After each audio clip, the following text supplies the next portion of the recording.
ಮನೇಲಿದ್ರೆ ಚಿನ್ನ ಮನೆಯಲ್ಲೇ ಇರಲಿ, ಗುಟ್ಟಾಗಿರಲಿ. ಯಾಕೆಂದರೆ ನಮ್ಮ ಮನೇಲಿ ಚಿನ್ನ ಇದೆ ಅಂತ ಊರು ತುಂಬ ಹೇಳ್ಕೊಂಬಂದ್ರೆ ಕನ್ನ ಬೀಳೋದು ಗ್ಯಾರಂಟಿ.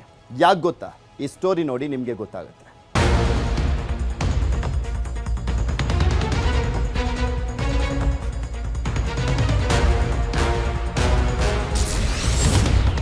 ಮನೆಯಲ್ಲಿರೋ ಚಿನ್ನ ಗುಟ್ಟಾಗಿದ್ರೆ ಚೆನ್ನ.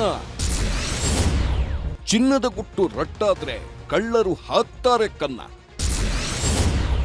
ಕ್ಯಾಬ್ನಲ್ಲಿ ಗುಟ್ಟು ರಟ್ಟು, ಮನೆಯ ಚಿನ್ನಕ್ಕೆ ಬಿತ್ತು ಪೆಟ್ಟು. ಚಿನ್ನ ಅಂದ್ರೆ ಕೆಲವರಿಗೆ ಪ್ರತಿಷ್ಠೆ, ಕೆಲವರಿಗೆ ಹೆಮ್ಮೆ. ಚಿನ್ನದ ಮೋಹ ಬಹುತೇಕ ಎಲ್ಲರಿಗೂ ಇದೆ. ಅದರಲ್ಲಿ ಒಂದಷ್ಟು ಮಂದಿ ಇರ್ತಾರೆ, ನಂಬಳಿ ಅಷ್ಟು ಚಿನ್ನ ಇದೆ, ಇಷ್ಟು ಚಿನ್ನ ಇದೆ ಅಂತ ಹೇಳಿಕೊಂಡು ತಿರುಗಾಡೋ ಖಯಾಲಿ ಅವರಿಗಿರುತ್ತೆ. ಇನ್ನು ಕೆಲವೊಮ್ಮೆ ತಮ್ಮಲ್ಲಿರೋ ಚಿನ್ನದ ಬಗ್ಗೆ ಹೇಳ್ಕೊಂಡು ಶೋ ಆಫ್ ಕೊಡೋ ಖಯಾಲಿನೂ ಕೆಲವರಲ್ಲಿರುತ್ತೆ. ಆದರೆ ಈ ಎರಡೂ ಗುಂಪಿಗೆ ಸೇರದ ಮತ್ತೊಂದು ಗುಂಪಿದೆ. ತಮಗೆ ಗೊತ್ತಿದ್ದೋ ಗೊತ್ತಿಲ್ಲದಂತೆಯೋ ತಮ್ಮ ಮನೆಯಲ್ಲಿ ಎಷ್ಟು ಚಿನ್ನ ಇದೆ, ಎಷ್ಟು ದುಡ್ಡಿದೆ ಅನ್ನೋ ಮಾಹಿತಿಯನ್ನು ಬೇರೆಯವರ ಜೊತೆ ಹಂಚ್ಕೊಂಡ್ಬಿಟ್ಟಿರ್ತಾರೆ. ಆದರೆ ಅವರಿಗೇ ಗೊತ್ತಿರಲ್ಲ, ತಮ್ಮ ಚಿನ್ನಕ್ಕೆ ಕನ್ನ ಹಾಕೋರ ಕಿವಿ ಅಲ್ಲೇ ಇದೆ ಅನ್ನೋದು ಅವರಿಗೆ ಗೊತ್ತಿರೋದೇ ಇಲ್ಲ. ಈಗ ಇಂಥದ್ದೇ ಒಂದು ಘಟನೆ ನಡೆದಿದೆ. ಎಲ್ಲೆಂದರಲ್ಲಿ ಮಾತಾಡಿಕೊಂಡು ಚಿನ್ನ ಕಳೆದುಕೊಂಡೋರ ಕಥೆಯೊಂದು ಬೆಳಕಿಗೆ ಬಂದಿದೆ. ಇದು ಕ್ಯಾಬ್ ಡ್ರೈವರ್ನ ಕಳ್ಳಕಿವಿಯ ಖತರ್ನಾಕ್ ಕಥೆ. ಕ್ಯಾಬ್ ಡ್ರೈವರ್ ಕಳ್ಳನಾದ ಕಥೆ. ಕ್ಯಾಬ್ನಲ್ಲಿ ಮಾತಾಡಿದ್ರೂ ಕಳ್ಳಕಿವಿಯೊಂದು ಕೇಳಿಸ್ಕೊಳ್ತು. ಯಾರಾದ್ರೂ ಎಲ್ಲಾದ್ರೂ ಕ್ಯಾಬ್ನಲ್ಲಿ ಹೋಗೋವಾಗ ಏನಾದ್ರೂ ಮಾತಾಡ್ಕೊಂಡು ಹೋಗೋದು ಕಾಮನ್. ಒಂದೇ ಫ್ಯಾಮಿಲಿಯವರು ಒಂದೇ ಕ್ಯಾಬ್ನಲ್ಲಿ ಹೋಗ್ಬೇಕಾದ್ರೆ ಮನೆಯ ವಿಚಾರವನ್ನೇ ಚರ್ಚೆ ಮಾಡ್ಕೊಂಡು ಹೋಗೋದು ಸರ್ವೇ ಸಾಮಾನ್ಯ. ಹೆಬ್ಬಾಳದ ಸೈಯದ್ ಸಲ್ಮಾನ್ ಮತ್ತು ಅವರ ಮನೆಯವರು ಕೂಡ ಕ್ಯಾಬ್ ಒಂದನ್ನ ಬುಕ್ ಮಾಡಿ ಆ ಕ್ಯಾಬ್ನಲ್ಲಿ ತಮ್ಮ ಮನೆಯಲ್ಲಿರೋ ಹಣ, ಚಿನ್ನದ ಬಗ್ಗೆ ಮಾತಾಡಿದ್ರು. ಆದ್ರೆ ಅದೇ ಮಾತುಗಳಿಂದ ತಮ್ಮ ಮನೆಯ ಚಿನ್ನಕ್ಕೆ ಕನ್ನ ಬೀಳುತ್ತೆ ಅಂತ ಅವರು ಯಾರೂ ಊಹೆ ಮಾಡಿರಲಿಲ್ಲ. ಎಸ್, ಹೆಬ್ಬಾಳದಲ್ಲಿ ವಾಸವಾಗಿರೋ ಸೈಯದ್ ಸಲ್ಮಾನ್ ಕುಟುಂಬ ಫೆಬ್ರವರಿ 11ಕ್ಕೆ ಶಾಪಿಂಗ್ಗೆ ಅಂತ ಮುಂಬೈಗೆ ಹೋಗ್ಬೇಕಿತ್ತು. ಅವರು ರ್ಯಾಪಿಡೋದಲ್ಲಿ ಕ್ಯಾಬ್ ಒಂದನ್ನ ಬುಕ್ ಕೂಡ ಮಾಡಿದ್ರು. ಹೆಬ್ಬಾಳದಿಂದ ಯಶವಂತಪುರ ಹೋಗಿ ಅಲ್ಲಿಂದ ಮುಂಬೈಗೆ ಹೋಗೋದು ಅವರ ಪ್ಲಾನ್ ಆಗಿತ್ತು. ಬುಕ್ ಮಾಡಿದ್ದ ಕ್ಯಾಬ್ ಮನೆ ಬಳಿಗೆ ಬಂದು ನಿಂತಿತ್ತು.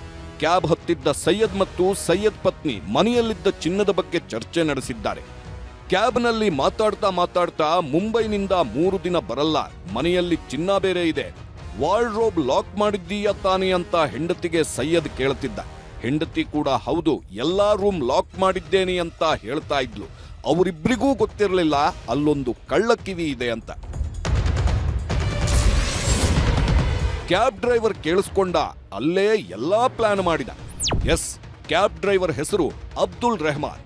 ಕ್ಯಾಬ್ನಲ್ಲಿ ಗಂಡ ಹೆಂಡತಿ ಚಿನ್ನದ ಬಗ್ಗೆ ಮಾತಾಡೋದನ್ನ ಕೇಳಿಸ್ಕೊಂಡು ಮನಸ್ಸಲ್ಲೇ ಪ್ಲಾನ್ ಮಾಡಿದ್ದ. ಮನೆಯಲ್ಲಿ ಯಾರೂ ಇರಲ್ಲ ಅಂತ ಕನ್ಫರ್ಮ್ ಮಾಡಿಕೊಂಡ ರೆಹಮಾನ್ ಯಶವಂತಪುರದಲ್ಲಿ ಸೈಯದ್ ಮತ್ತು ಆತನ ಪತ್ನಿಯನ್ನ ಡ್ರಾಪ್ ಮಾಡಿ ವಾಪಸ್ ಆಗಿದ್ದ. ಆತ ವಾಪಸ್ ಆಗಿದ್ದೆಲ್ಲಿಗೆ ಗೊತ್ತಾ? ಎಲ್ಲಿ ಸೈಯದ್ ಫ್ಯಾಮಿಲಿಯನ್ನ ಪಿಕಪ್ ಮಾಡಿದ್ನೋ ಅದೇ ಜಾಗಕ್ಕೆ, ಅಂದ್ರೆ ಸೈಯದ್ ಮನೆ ಬಳಿಗೆ. ಮನೆಯೇ ಟಾರ್ಗೆಟ್. 8 ಬಾರಿ ಓಡಾಟ. ಸೈಯದ್ ಮನೆ ಬಳಿಗೆ ಬಂದಿದ್ದ ರೆಹಮಾನ್ ಹಲವು ಬಾರಿ ಅದೇ ರೂಟಲ್ಲಿ ಓಡಾಡಿದ್ದ. ಒಂದೇ ದಿನದಲ್ಲಿ ಮನೆಯ ಬಳಿ 8 ಬಾರಿ ಬಂದು ಕಳ್ಳತನಕ್ಕೆ ಖತರ್ನಾಕ್ ಪ್ಲಾನ್ ಹಾಕೇ ಬಿಟ್ಟ. ಅದೇ ದಿನ ರಾತ್ರಿ ಅಂದ್ರೆ 11ನೇ ತಾರೀಕು ಅಬ್ದುಲ್ ರೆಹಮಾನ್ ರಾತ್ರಿ ಮನೆಗೆ ನುಗ್ಗೇ ಬಿಟ್ಟ. ಇಡೀ ಮನೆಯನ್ನ ದೋಚಿ 25 ಲಕ್ಷದ ಚಿನ್ನಾಭರಣ ಕದ್ದು ಪರಾರಿಯಾಗಿದ್ದ. ಸೈಯದ್ ಅಕ್ರಮ್ ಬಿನ್ ಸೈಯದ್ ಅಬ್ದುಲ್ ವಹಾಬ್ ಅವರು, ಇವರು ಭುವನೇಶ್ವರಿ ನಗರದ ಹೆಬ್ಬಾಳ ವಲಯದಲ್ಲಿ ವಾಸವಾಗಿರ್ತಕ್ಕಂಥವ್ರು. ಇವರು ದಿನಾಂಕ 11/2/2026 ಮಧ್ಯಾಹ್ನ ಮನೆಗೆ ಬೀಗ ಹಾಕಿಕೊಂಡು ಮುಂಬೈಗೆ ಹೋಗಿರ್ತಾರೆ.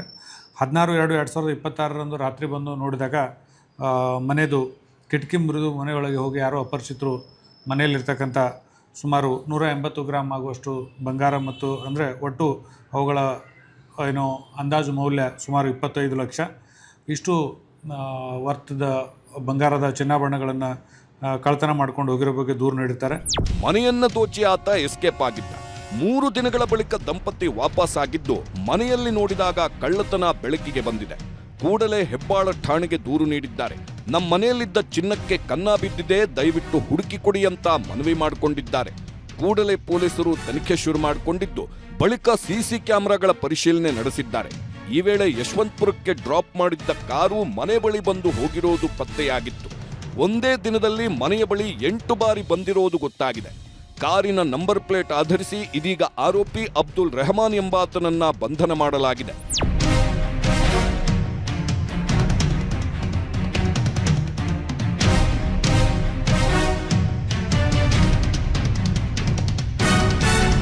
ದೂರನ್ನು ದಾಖಲಿಸಿಕೊಂಡು ಕಾರ್ಯಪ್ರವೃತ್ತರಾದಂಥ ನಮ್ಮ ಹೆಬ್ಬಾಳ ಪೊಲೀಸ್ ಠಾಣೆಯ ಅಧಿಕಾರಿಗಳು, ACP JC ನಗರ ತನ್ವೀರ್ ಅವರ ಮಾರ್ಗದರ್ಶನದಲ್ಲಿ ಪೊಲೀಸ್ ಇನ್ಸ್ಪೆಕ್ಟರ್ ಭೈರಾಮ್ ಮತ್ತು PSI ಮೈಲಾರಿ ಹಾಗೂ ಎಲ್ಲ ನಮ್ಮ ಅಪರಾಧ ವಿಭಾಗದ ಸಿಬ್ಬಂದಿಗಳು ಅತ್ಯುತ್ತಮ ಕೆಲಸ ಮಾಡಿ ಕೂಡಲೇ ಅವನನ್ನು ಯಾರು ಕಳ್ಳತನ ಮಾಡಿದ್ದ ವ್ಯಕ್ತಿಯನ್ನು ದಸ್ತಗಿರಿ ಮಾಡಲು ಯಶಸ್ವಿಯಾಗಿದ್ದಾರೆ ಮತ್ತು ಅವನಿಂದ ಇಂಟ್ಯಾಕ್ಟ್ ಪ್ರಾಪರ್ಟಿಯನ್ನು ಕೂಡ ರಿಕವರಿ ಮಾಡಿದ್ದಾರೆ.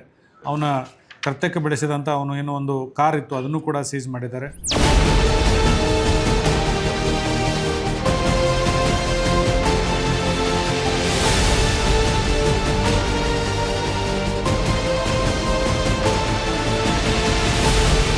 ಮನೆಯವರು ಗುಟ್ಟು ರಟ್ಟು ಮಾಡಿದ ಕಾರಣಕ್ಕೆ ಚಿನ್ನವನ್ನ ಕಳ್ಕೋಬೇಕಾಗಿತ್ತು. ಆದರೆ ಪೊಲೀಸರ ಶ್ರಮದಿಂದ ಮತ್ತೆ ಚಿನ್ನ ಈಗ ಮಾಲೀಕರಿಗೆ ಸಿಕ್ಕಿದೆ. ಪೊಲೀಸರಿಗೆ ಚಿನ್ನವನ್ನ ವಾಪಸ್ ಪಡೆದವರು ಧನ್ಯವಾದ ಸಲ್ಲಿಸಿದ್ದಾರೆ.